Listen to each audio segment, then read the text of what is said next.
So I'm going to add myself up here. Um, so again, what's up, everybody? This is Candace Yvette, and I am back with another video. Now, in this video, I am going to be covering a couple missing cases. These are cold cases, and first, before I like to get started, like I say in all of my other videos, please do not disrespect the victims. If you disrespect the victims, you will be immediately blocked. And until I can learn how to put my introduction in these videos, I have to remind you all of that on the live stream. Okay, so as I was saying, I am going to be covering a couple of missing cases. I'm going to read through the circumstances of their disappearance. Also, I have reached out to shout out to Unsolved on Facebook. I have reached out to Unsolved, the people who run that page on Facebook, to see if I can schedule an interview with him or her to get them on the platform, because they have been covering the cases, y'all, for a long time, especially the cases of missing Black women and children. Shout out as well to Black and Missing But Not Forgotten. They as well have been in this space for a very long time. So without further ado, I'm going to jump right into the first case. Again, thank you all for watching this video and wanting to be aware. Again, I know a lot of my viewers, they come back and they view these videos after they air. So I'm just going to cover them. So let me get my slides up here. I finally learned how to share slides. So this first young lady is Racine Taliaferro. Now her last name is all one word, okay? Taliaferro. And let's just jump straight into her article. So Racine was last seen in the Detroit, Michigan area. Okay, so it is a cold case because the last time she was seen or heard from was April 26th of 2014. She lived with her boyfriend at the time, Jonathan Michael McHan. Okay, I don't believe I'm pronouncing it right, but I'll spell it in the chat here. So his last name is McHan. Okay, but it doesn't sound right coming on the speaker, so I put it in the chat. And if I go through my slides real quick, which I'm happy I can do this now. Okay, I didn't add a picture of her boyfriend in here, but I will later on. Okay, so anywho, Racine, guys, went missing from Detroit, Michigan on April 26th of 2014. She lived with her boyfriend, Jonathan Michael McHan, okay, at the time of her disappearance. McHan was a member of the Satan Sidekick Motorcycle Club. According to the club's rules, only men could be members, and the women were considered the property of the men. Wow. Okay, did y'all hear that? It says that her boyfriend Jonathan was in a motorcycle club, and the name of the motorcycle club was Satan Sidekicks Motorcycle Club, and only men could join this club. And the women who dated these men or were intimately involved with these men were considered the property of these men. Let's go on. While she was seeing him, Racine was also intimately involved with other men, including at least one other member of the motorcycle club. Her relationship with the other club member was widely known within the club. Now, because I don't know that for sure, I have to say allegedly, okay? So let's keep going. Racine was last seen while in a heated argument with Jonathan at the club's headquarters in the 4800 block of East Davidson Avenue between 1 and 2 a.m. They got into an altercation in the restroom and it turned physical. Racine was heard telling Jonathan she didn't want to leave the club with him, and Jonathan tried to physically pull her out of the club, okay? She removed the motorcycle colors and she had been wearing, the clothes which proclaimed her to be Jonathan's property. So remember, y'all, she was dating a man who was at the time of her disappearance. She was dating a man who was in a motorcycle club called the Satan Sidekicks. And one of their belief systems of that club is that the men can be members, but the women are the property of the men. So as Racine and Jonathan were in this heated argument, her taking off the colors and the clothes that had anything to do with that bikers club was representative of her saying to Jonathan, I'm no longer your property. Okay. And at the time that she did that, witnesses claimed that she was very angry and afraid. Witnesses saw Jonathan pin her to the floor and put a knife to her neck. Later, the couple went outside and Racine sat in the passenger seat of Jonathan's black GMC Jimmy pickup truck. Jonathan stood in front of her, blocking her exit, and they continued to argue. When Racine's best friend, Alfreda Robertson, tried to approach them, Jonathan would not let her speak to Racine. Robertson then went back inside the club for about 20 minutes, and when she came out, they were both gone. Jonathan returned to the clubhouse alone about 45 minutes later. Okay. During the early morning hours of April 27th, McHine, or AKA Jonathan, woke up to his other roommates, Wade and Waddell, and asked them to leave the house so he could speak privately to Racine. Waddell never saw or heard Racine in the house that morning, but he assumed she was asleep in her bedroom. While Wade was waiting for someone else to pick her up from the house, she tried to call. Okay, now this is Wade we're speaking of. Okay, this is another one of the roommates. She was waiting for somebody to pick her up from the house, and she attempted to call Racine, the missing woman, twice, but both calls went straight to voicemail. When Waddell called McHine, or Jonathan, later that day, Jonathan told him he had broken up with Racine and kicked her out of the house. That afternoon, Jonathan went to a T-Mobile store and sold Racine's cell phone. Wade came back to the house on April 28th. Okay, remember, guys, she went missing on April 26th. Okay, so 2 days later, another roommate, Wade, came back on April 28th to get some belongings. But when she tried to go into the basement to get them, Jonathan stopped her and went into the basement himself to fetch what she wanted. What do y'all think was in that basement? Because I know what I'm thinking was in that basement. Possibly Racine's remains. Okay. And the vision that I'm getting as I read this case, or even as I look at her face, I believe, and this is just my belief as I'm reading this article, I believe not only did Jonathan unalive Racine, but I believe allegedly he probably dismembered her and got rid of her remains as well. But let's continue reading. That's just the huge hunch that I'm getting as I read this. Okay, but let's keep going. Waddell, another one of the roommates, didn't return until April 30th to the house that they all shared. And when he did, Jonathan told him Racine had 3 days to collect her belongings and that he would be moving a new girlfriend in after that. Racine never did come back to the home, though, and Waddell, the other roommate, helped Jonathan move her things into an abandoned home next door. That's odd. Why would you move her things into an abandoned home next door? Don't y'all think that's odd? Let's keep going. They were later recovered by the police. In the days following Racine's disappearance, Jonathan contacted Randy Hendricks, who regularly cleaned their house, and asked him to clean the basement specifically with bleach and water. Now, back in the day, I had a little makeshift cleaning business, y'all. I mainly cleaned for the elderly back in the day. And it was just something to make some extra money on the side.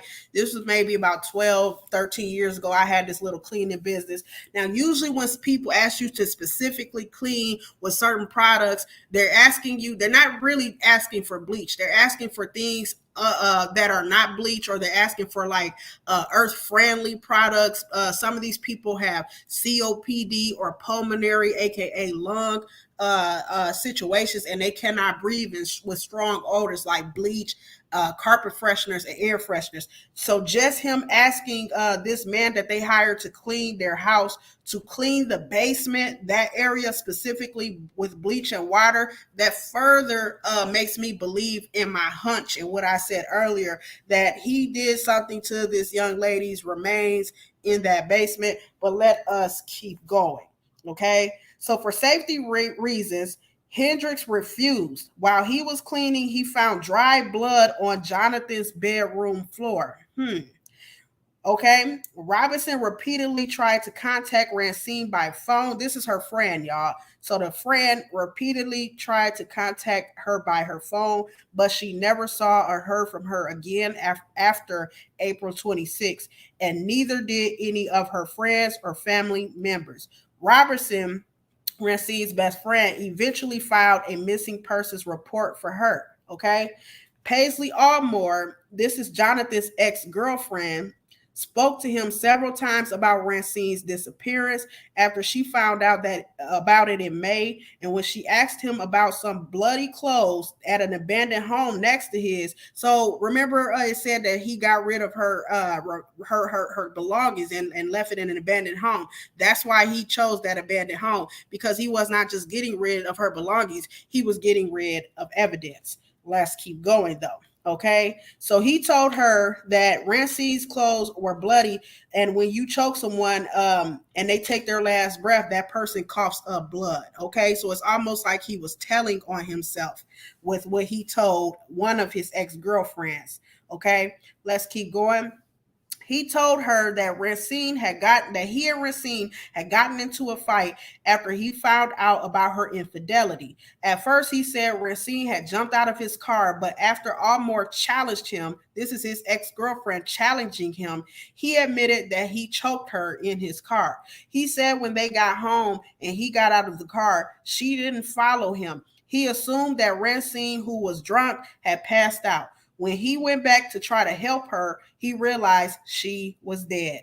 Jonathan told Armor, his ex-girlfriend, that he put Racine's body in the back of his truck and dumped the body in a building, but would not say where.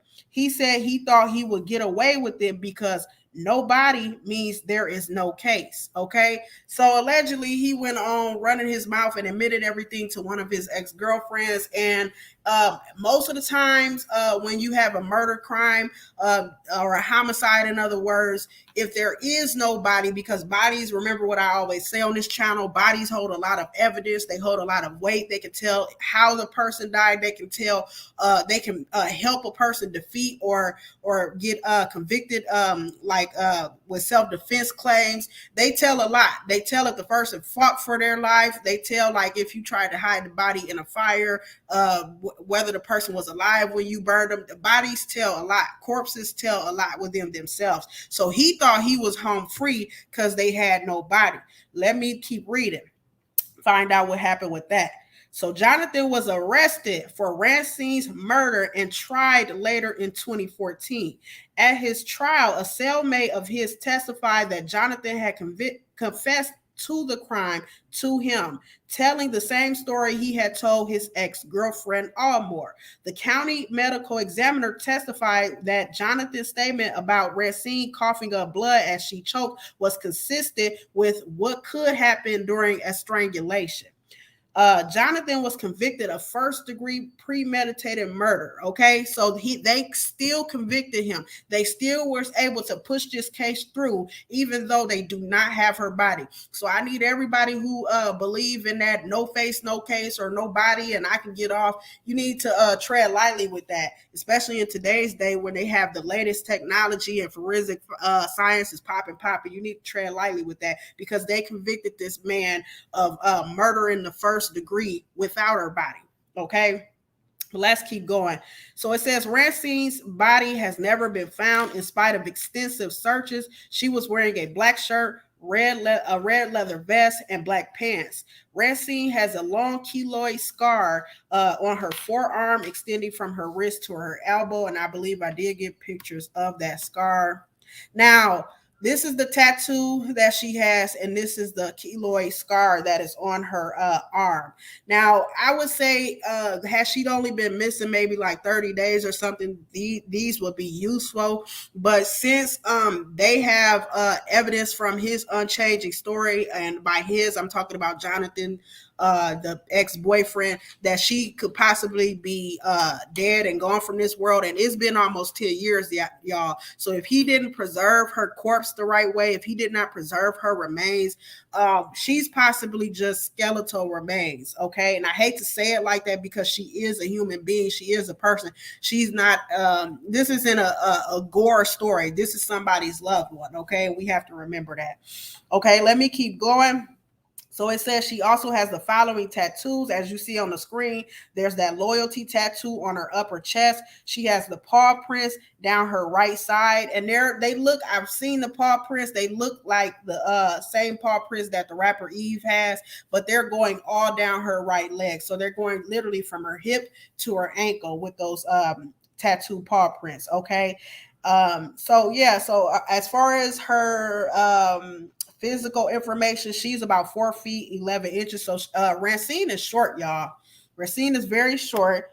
She was about 135 pounds. Okay.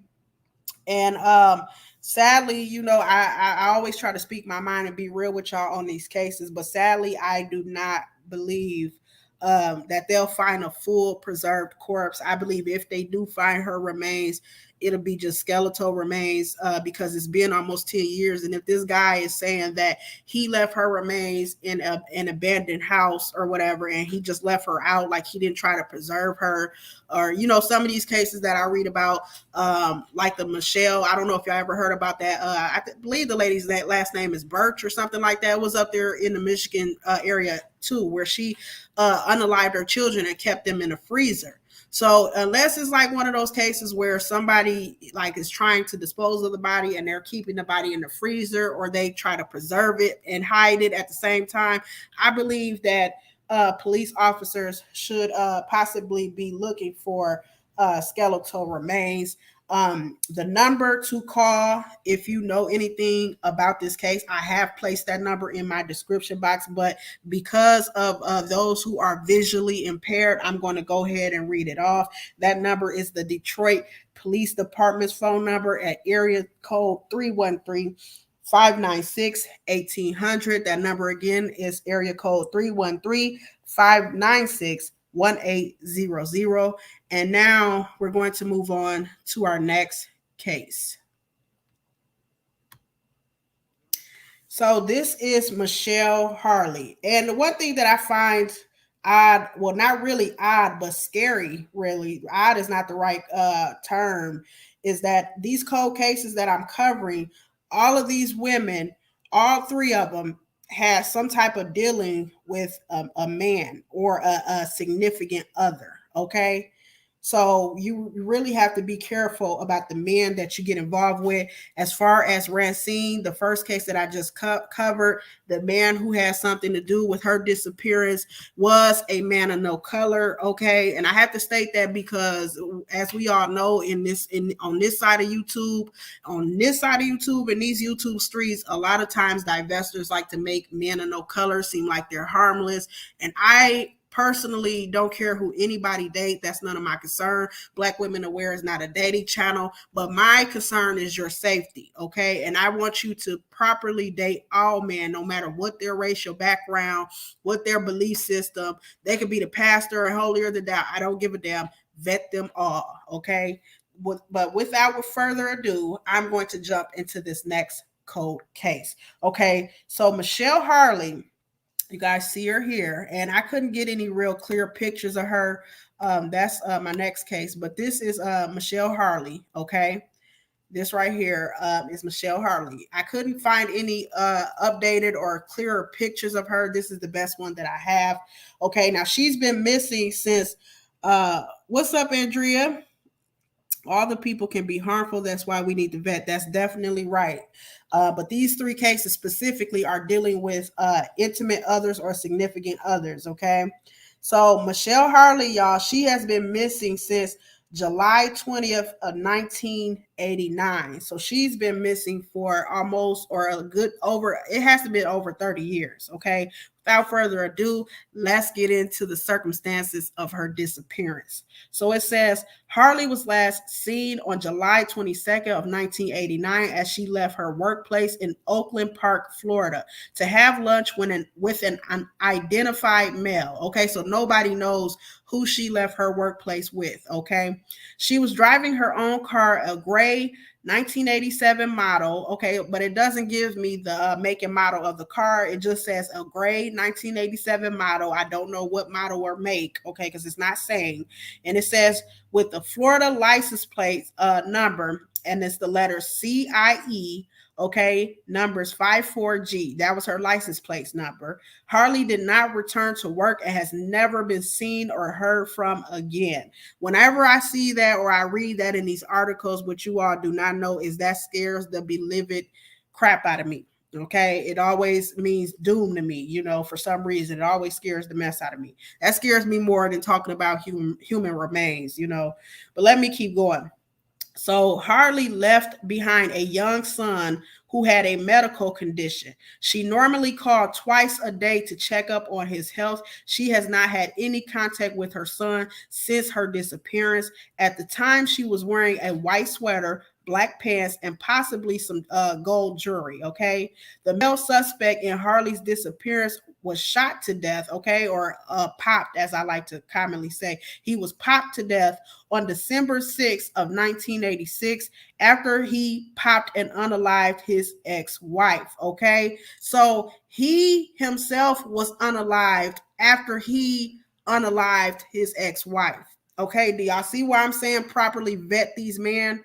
Because both of these men so far in both of these cases have violence, violence against women. Okay, but let's keep going. So it says Harley's car vehicle or the VIN number got a hit at a salvage yard in Maryland, but that was the last trace of her. Remember, she's from Florida, y'all.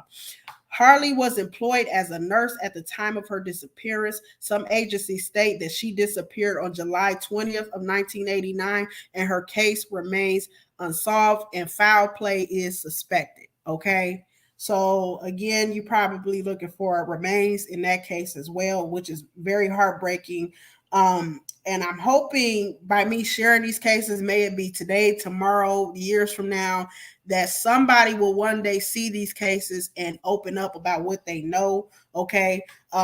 Being a medical worker, I just like reading these very cold cases and these very old cases. I always get visions of some of the patients that I've helped over the years and how they admit things on their deathbeds. At this point, we do want somebody to be brought to justice, but even if somebody can just tell what happened to her and it's on their deathbed, like her family, her son especially deserves to know what happened to her. If you have any information on her case, please call the Broward County Sheriff's Department at area code 954 493-8477. That number again is 954-493-8477. And again, that number will be in the description box below. Okay, let's move on to the next case.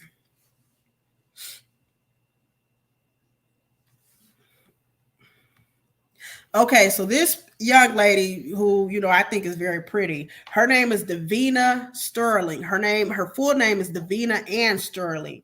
Now, Davina is from Jacksonville, Florida, okay? And she went missing around January 27th of 2010.